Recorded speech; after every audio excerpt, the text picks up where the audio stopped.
In just a couple of days, on April 8th, 2024, we're about to have a solar eclipse that's going to pass over a good majority of the country in a diagonal fashion. If the cloud cover doesn't block it out, many of us will try to get this on film like we've done before, hopefully. But this particular solar eclipse brings a lot of things into question. Questions like, suddenly we're having a major uptick in earthquakes, like the one that just hit in New York City. New Jersey, that was felt in New York City. Questions like, why are so many states going into a state of emergency for the simple act of the moon passing in front of the sun, blocking it out temporarily, even though the skies are probably going to be cloudy anyway? Or why are they telling us to stock up on food, have cash on hand, and have a communication plan with family and friends? I've been watching the sky for 44 years, ever since my father woke me up when I was 9 years old and showed me Saturn through a telescope. I've never seen this type of craziness in my entire life, simply for the fact that the moon is going to pass in front of the sun and block out the sun, much like a cloudy day would do. Many people are making references to biblical scripture that talks about there will be signs in the sun, moon, and stars, things to that nature.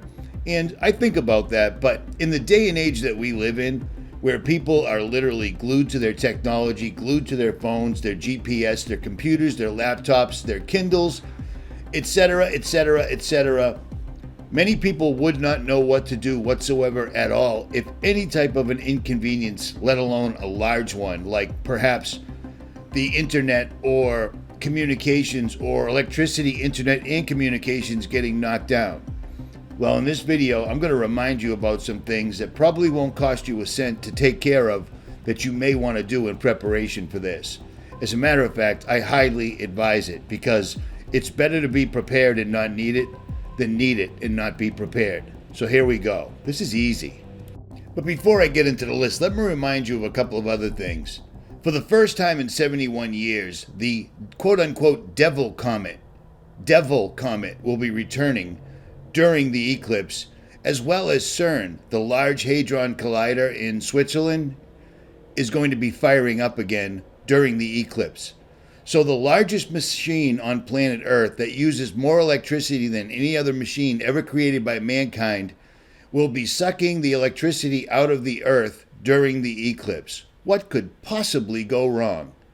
At any rate, this is why I'm making this video. This is why I pulled over, got a hotel room specifically so I could edit and upload this video for you guys. So do me a solid, hit the subscribe, hit the like button, and leave a comment below. Here it is, the list. The first thing on the list is something I've gotten laughed at by. A paper map. I carry a road atlas with me at all times. Even though my truck, I made sure I hooked it up with all the possible navigation equipment you could possibly ever use. But I end up using this more than anything else because this will give you mileage, this gives you orientation, this allows you to figure out where you are in the city, town, state that you're in. Because if we lose power, internet, etc., everybody depends on their GPS or their cell phone, and those things will be gone. So a paper map specifically for your area as well is even better. But an atlas like the one I just showed is phenomenal, and you should have one. The second thing is pretty straightforward. It's a notebook.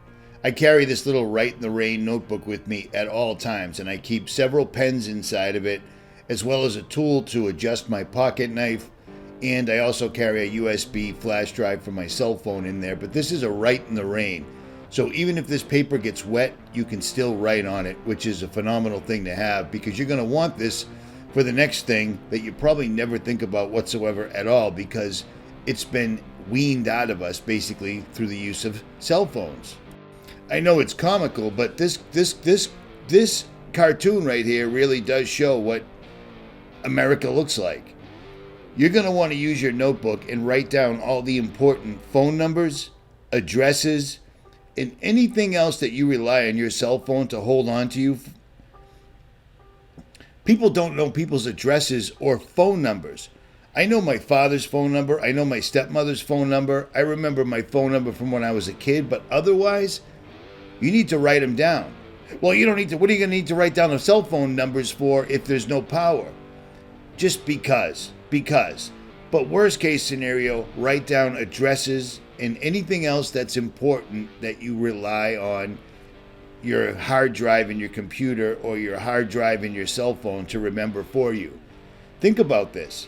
We've been dumbed down so much that people don't even think about this whatsoever at all. In an emergency, it'd be good to know how to get to somebody's house to meet them if you knew what their actual address was.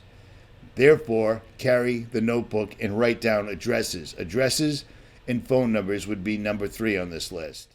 Okay, number 4 on the list is a prearranged meeting place, and that's pretty straightforward. It's pretty straightforward. You're going to want to find a place that's easy to get to or easy to locate for everybody in your group. You're going to want it away from traffic and crowds, and it must be convenient with multiple routes to get to it. And because of the amount of time that we have, practicing isn't really... This should be a place that you know of, that your friends, your family, that the people you're going to try to meet up with would know about as well. And it would also be a place that would give you some sort of shelter, hopefully, and maybe some water, things of that nature. But you've got a couple of days to look this up. I would do that because they're telling you to do this. They've been telling you to do this. So now I'm telling you to do it. Whether you do it, that's totally up to you. At any rate, on to number 5. Number 5 kind of goes with number 1, and that's a compass. I carry several compasses. If you've ever hiked or biked or done anything off-road or overlanding like I do, you have a compass and you should know how to use it. There's a few videos on YouTube that can show you how to use one of these things in about a minute and a half. Fortunately, the U.S. Army taught me how to use one, and I still carry a radioactive compass to this day. Compasses are good to have because getting lost really sucks, especially when you're already in a bad situation. So let's move on to the next thing. So number 6 on this list is going to be a multi-tool. I carry a Leatherman Wave with me at all times because it offers the exact tools that I would want to use in any circumstance. And seeing how I've been on the road for a total of 6.5 months right now to this day, 6.5 months, many times when there's issues with the truck, instead of breaking out my tools, I use my multi-tool because it's good practice. There's eyeglass screwdrivers on it. There's scissors on it. There's a knife. There's a file. There's pliers. There's a ruler. There's all sorts of crap on it. And ironically, after making this footage, I was in the Brazos Bend National Park in Texas. I took my mountain bike for a quick ride, and I forgot my multi-tool. And ironically, I snapped my chain. If I had had my multi-tool, I would have been able to fix it. But instead, because I wasn't prepared and needed it, I ended up walking my mountain bike 7.5 miles in the dark, surrounded literally by alligators, wild boars, and every other thing that goes bump in the night. It sucked. And it was the most ironic thing because I had just finished filming a video for you to be prepared, and I wasn't prepared. That sucked, but it was just a little Godsmack, we'll call it.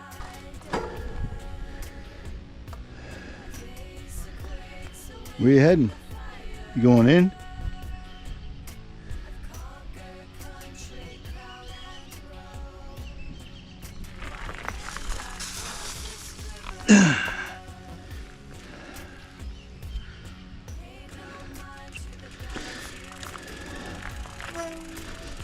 Just chilling, huh? That's something dead right there.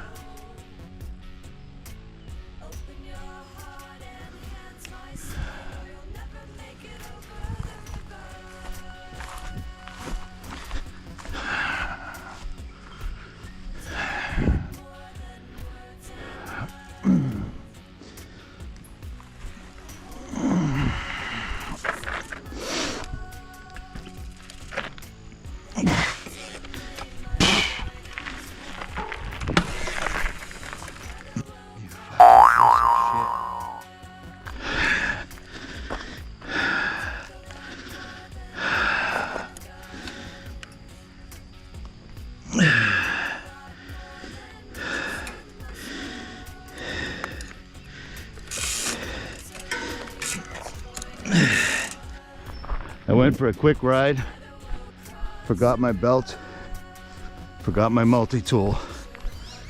With my multi-tool, I could fix the chain,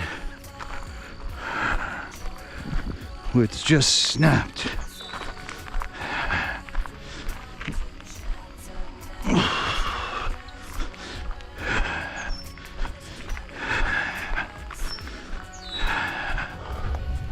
And of course, the last mile is uphill. All sorts of shit running across the road because you got like a bayou over here and one on this side. 23 vehicles passed me. I'm not on a main road. I'm in a national park. There's the ranger station now. Took me an hour and 30 minutes to walk up this main highway. Not once did a ranger go down it. And not once did anyone ask if I needed any help. And my biggest concern is waking up early to post a video on things you don't realize you won't have if an EMP, CERN, whatever, strikes us on April 8th or after. That's my biggest concern.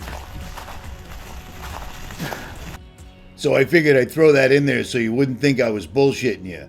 I was literally filming the things that you would need to be prepared, and then I ended up snapping the chain of my bike and walking an hour and a half in a national park loaded with carnivorous animals because I forgot one thing. So be prepared. Better to be prepared and not need it than need it and not be prepared. Ask me how I know. On to the next one. Number 7. Number 7's an easy one. It's an obvious one, and it's one that you probably already have, but you just don't realize how good they are. And it's called a Chemlight. If somehow this solar eclipse manages to knock out our power, much like an EMP, these little guys will save your butt because all modern flashlights will fall victim to an EMP, unlike the old traditional flashlights. So this is going to be your only source besides fire to make any type of a light. And pretty much every first aid kit, every safety kit, every travel kit has Chemlights in them, but people don't think much of them because, you know, you've got a flashlight on your cell phone, right? Yeah. Chemlights, big deal, save your butt. Use them or don't. I'll tell you what, walking the other night in the dark with my mountain bike, I wish I had a Chemlight, but I didn't. Number 8 on the list is a pretty easy one, but because of technology, most people don't have one, and it's a whistle. I carry a whistle that my grandfather used to carry when he was a beat police officer back in the 60s. I carried that when I was a guardian angel in Roxbury, Roslindale, and Boston back when I was an idiot, and I still carry that whistle to this very day. A whistle can scare things off, a whistle can alert people, a whistle can help you communicate when you just can't yell anymore.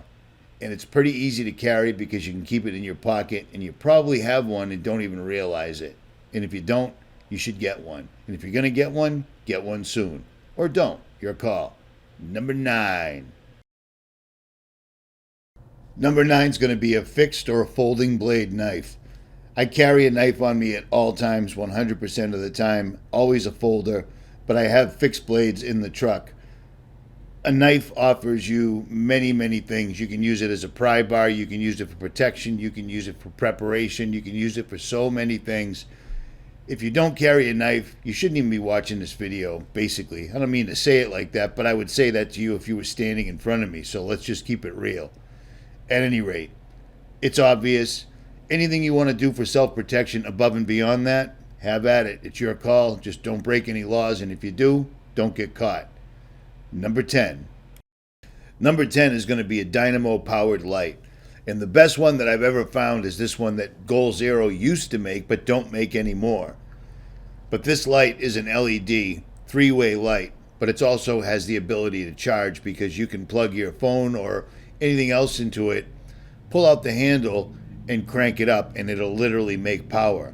Now, this is one of the things that I keep in a Faraday bag, because if anything bad were to happen where I'd actually need to use this in real life, it wouldn't work. You see what I'm saying? So there's that. These are very difficult to come by, but anything with a hand crank is going to help you out as long as you protect it from the original EMP, solar, Eclipse, China, Trump, left wing, right wing, whatever. As long as you protect it, it'll work when you need it. Number 11. Number 11 is my wristwatch. I always have a watch on, even though nobody wears one anymore unless it's a fashion statement. I wear an automatic Luminox watch that has tritium on it so it glows really well all night no matter what, because it's radioactive. Why not, right? Have you eaten at McDonald's lately? Yeah, you might as well wear a tritium watch. At any rate, a watch can help you do so many things as far as knowing what day it is, what time it is, and you can use it as a compass. But knowing what's going on, having the ability to know the time, even when the time doesn't matter anymore, is still important, or at least I believe it will be. So that's what I do. I've owned Rolexes, I've owned Tag Heuers, I've owned other watches, but you know what? I actually do things, and this Luminox watch has held up to everything that I do. No complaints, and it still keeps time like a champ. It doesn't run on batteries. It doesn't run on solar. It's not a G-Shock that will be taken right out. It's automatic, and it keeps on ticking. Number 12. Number 12 should go without saying. It's first aid. Now, if you follow my channel, you know that I've been talking about first aid for 15 years on YouTube. And the only company that I go to, I've tried all of them. All of the companies that are out there that offer first aid and individual first aid. And every time I go to AMP3 Outfitters, no affiliation, etc. Except for now, they've given me a link. If you type in jailbreak, you get some sort of a discount or whatever. But I use AMP3 Outfitter because they source everything and make everything in the United States. And it's the most complete first aid kit you can possibly get, because these people are preppers. These people were doctors, and these people do not mess around.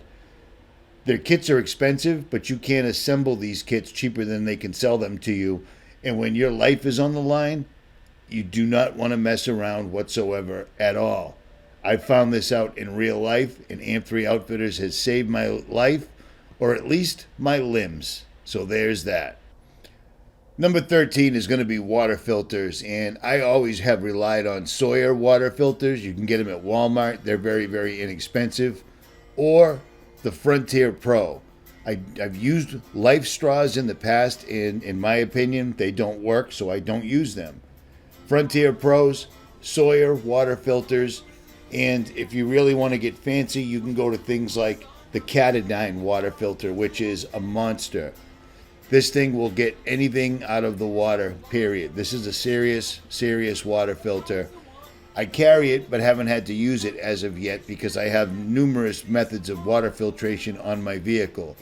Because if you go to a store now, water can be up to $10 a gallon, depending on where you are, which is ludicrous because it's almost always tap water in a gallon jug, period. So I filter absolutely everything. I use a big Berkey at home, I use a Katadyn on the road, or I use Sawyer water filters. But some sort of water filtration is going to be necessary, chances are, because if there's no power, there's no water. And like you've heard the government say in the past, China has Trojan horses in our water and our electric supply, and there's nothing they can do about it, which is absolute bollocks, in my opinion. Number 14 is duct tape. Duct tape should be pretty much self-evident. You can use it to protect yourself, you can use it to make a boat, you can use it to make a shelter, you can use it to make an arm sling, you can use it to subdue somebody, you can use it to quiet down a loved one that's disagreeing with you. You can use it for so many various things that if you don't have duct tape, you ain't gonna survive. Enough said. On to number, whatever the next number is. Okay, number 15 is a sewing kit. And when I talk about sewing kits, I'm just saying things, a needle, a thread, some scissors, things of that nature, because they're very helpful because you can use them for clothing, for shelter, or to put the human body back together, worst case scenario. Ask me how I know. Now, this video is getting really, really long. It's going to be difficult to upload here in Little Rock, Arkansas, but I'm going to try to do it. Some honorable mentions would be always have a lighter in your pocket. Always have a pair of nail clippers in your pocket. Always have a pocket knife in your pocket. Always have a flashlight on your person. And always have a plan when you leave the house. You got to remember 9/11. I was driving my wife to work that day. We never saw 9/11 coming. If something like this comes, or if this solar eclipse turns into some unbelievable event like they're hyping it, at least we had some warning. And I gotta say it, I tried. I'm sure this video won't do well. I'm sure it won't be monetized. I don't use sponsors. It is what it is. I'll link all the information I can for you in the description box below. Give this video a like, share, and subscribe if it made any sense to you. If not, it is what it is. I'm out.